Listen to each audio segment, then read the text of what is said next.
ఆలోచించానే మదిలో ఇదేలే ఆ తొలి చూపు ఆ చిరునవ్వు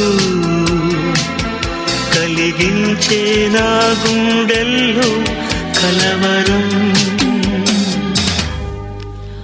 ఆగే తీరు సాగే సౌరు తెలియదు ఎవ్వరి కోసం ఈ నిరీక్షణ నీ చెలికాడు నీ కాను కదా అనిపించేను నా మదిలో పదే పదే ఒకటి నిజం బహుశా ప్రేమించాను ఆహా నిన్ను నే ప్రేమించాను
ఒకటి నిజం బహుశా ప్రేమించాను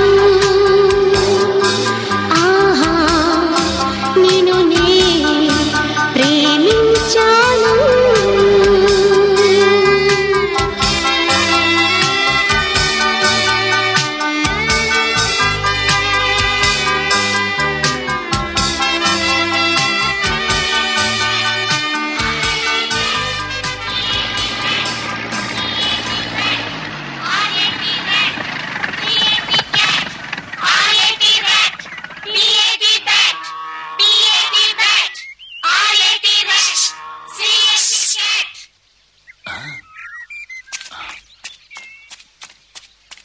అరే అయ్యి బాబోయ్ లేట్ అయిపోయింది. ఇదిగో తీసుకోండి తీసుకోండి. టీచర్ ఎక్కడుంది? అక్కడుంది. అరే వచ్చేస్తుంది, దాచుకోండి దాచుకోండి.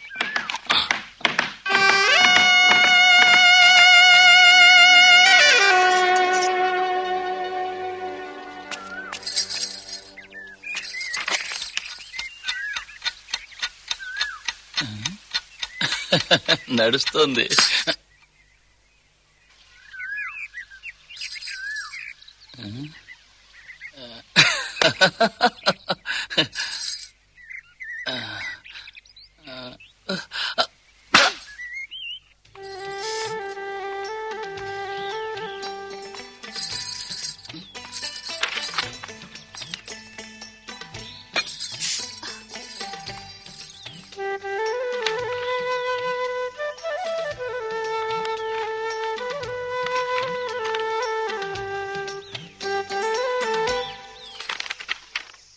సుమా బేటీ. రహీం అంకుల్. చల్లగా ఉండు చల్లగా ఉండు. నీకు శుభాకాంక్షలు. ఈ మిఠాయి తిను. అరే ఇంటర్ ఎగ్జామ్స్ లో నువ్వు ఫస్ట్ వచ్చావు, శాబాష్. సరే చెప్పు తల్లి, మీ బాబాయ్ ఎక్కడా? రంగభాయ్ మీకేమైంది? ఈ రోజు మళ్ళీ దెబ్బలు తిన్నావా? రహీం అంకుల్ క్లాసుకి లేటుగా వస్తే దెబ్బలు తినాల్సిందే. ఏయ్ సుమా, నువ్వు చాలా తెలివైన దానివని మిడిచిపోకు. పెద్ద చదివింది చదువు. 87% ఇంటర్. సర్లే, ఈ ఇంటర్లు గింటర్లు మాకు తెలుసు. సిఐటి క్యాట్, క్యాట్ అంటే పిల్లి. చెప్పు రైటా రంగా? చెప్పు చెప్పు. రైట్. రైట్. సరే ఇప్పుడు చేయి చాపు. ఇప్పుడు నా అరే, అరే, అరే, ఆగు. అమ్మా బేటీ, అమ్మా, లడ్డు, ఆగమంటే. లడ్డు. ఏయ్, రంగాబాయ్, సుమా, లడ్డు. నాన్న ఇక్కడ తగిలింది. ఏమిటి? ఎక్కడ తగిలింది? ఇక్కడ. నేను జాగ్రత్తమ్మా. నిజంగా ఎంత అపూర్వమైన ప్రేమ మీ తండ్రి బిడ్డలది. రహీం భాయ్, ఈ ప్రేమ వల్లే నేను బ్రతుకుతున్నాను. లేదంటే ఈ వయసులో ఈ చిందులన్నీ నేను వెయ్యగలనా? భాయ్, మీరిద్దరూ ఇలాగే ఆడుతూ పాడుతూ ఉండాలని అల్లాని ప్రార్థిస్తున్నాను. ఇదిగో రంగాభాయ్, నీకు దుబాయ్లో ఉద్యోగం పక్కా అయింది. అలాగా? 6 మాసాల పని, మీకు మంచి ఆదాయం. ఇదిగో నీ పేరును పాస్పోర్టు, మిగతా అవసరమైన కాగితాలు. సరే రంగాభాయ్, సుమ గురించి నువ్వేం ఆలోచించావు? ఆలోచించేదే ఉంది సుమని. సిటీలో మా స్నేహితుడు కృష్ణ ఇంట్లో వదిలేస్తాను. నా గురించి ఆలోచించేనా నన్ను ఇలా వదిలి వెళ్తున్నావు? ఇదంతా నీ గురించే పిచ్చి తల్లి. బాగా డబ్బు గడించాలి, ఇల్లు అలంకరించాలి, నిన్నొక అయ్యే చేతిలో పెట్టాలి.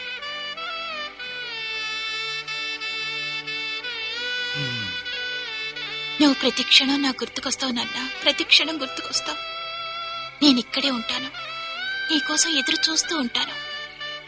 అక్కడ బస్తీలో నాకెవ్వరినీ తెలియదు కదా. ఏయ్, దీనికే ఇంత బాధపడితే ఎలా నువ్వు? ఆ? చూసావా కృష్ణ, నా చిట్టి తల్లి ఏమంటుందో? పిచ్చి తల్లి, పువ్వుల్లో పెట్టి చూసుకుంటారమ్మా నిన్ను కృష్ణ అతని భార్య. ఆ ఇంటికి నాకు ఉన్న అనుబంధం అలాంటిది. ఎన్ని సంవత్సరాలైందో కృష్ణను చూసి. ఎప్పుడెప్పుడు వాణ్ణి చూద్దామా అని మనసు ఉరకలేస్తోంది. నిజమమ్మా, నా మనసులో నీకెంత స్థానం ఉందో వాడికి కూడా అంతే ఉంది. ఈ స్నేహం మా ఇద్దరిలో ఎలా అల్లుకుందో నీ చెప్పలేను. ఎప్పుడు ఏ విధంగానూ నాకు చదువు అసలు అబ్బనే లేదు. వాడు మటుకు పుస్తకాల్లో మునిగి తేలుతూ ఉండేవాడు. ఎన్నో కలలు కనేవాడు. సిటీకి వెళ్లాలని, చదువుకోవాలని, శ్రీమంతుడు కావాలని. కాని వాడి జేబులు ఖాళీగా ఉండేవి. నా నుంచి డబ్బులు తీసుకోవటానికి సిగ్గుపడేవాడు. పిచ్చివాడు. వాడు నవ్వుతూ కనిపిస్తేనే నాకు సంతోషంగా ఉండేది. ఒకసారి వాడు చదువుకునే పుస్తకాలమ్మి నాకు డబ్బులు తిరిగివ్వటానికి వచ్చాడు. వాడిని చాచి లెంపకాయ కొట్టాడు. నా స్నేహాన్ని వాడు ఒక ఉపకారంగా తీసుకున్నాడు.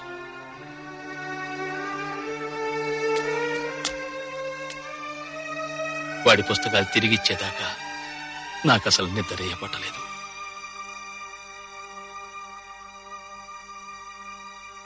నాకు బాగా గుర్తుంది, ఆ రోజు వాడికి పెళ్లి.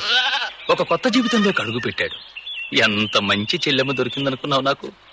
ఎప్పుడు నవ్వుతూ ఉండేది. కాని నాకు తెలుసు ఆవిడ విచారంగా ఉండేదని. ఎన్నో ఏళ్ళు ఆవిడ ఒడిలో ఒక చిన్నారి బాబును ఆడించాలన్న కోరిక. నేను వాళ్ళని దేవాలయానికి తీసుకొచ్చాను. వాళ్ళ కోసం నేను ప్రార్థనలు చేశాను, వ్రతాలు చేశాను. ఎన్నో రోజుల తర్వాత దేవుడు వాళ్ళకో వరాన్నిచ్చాడు. మామూలు వరం కాదమ్మా, మనసులు ఉప్పొంగిపోయే గొప్ప వరం.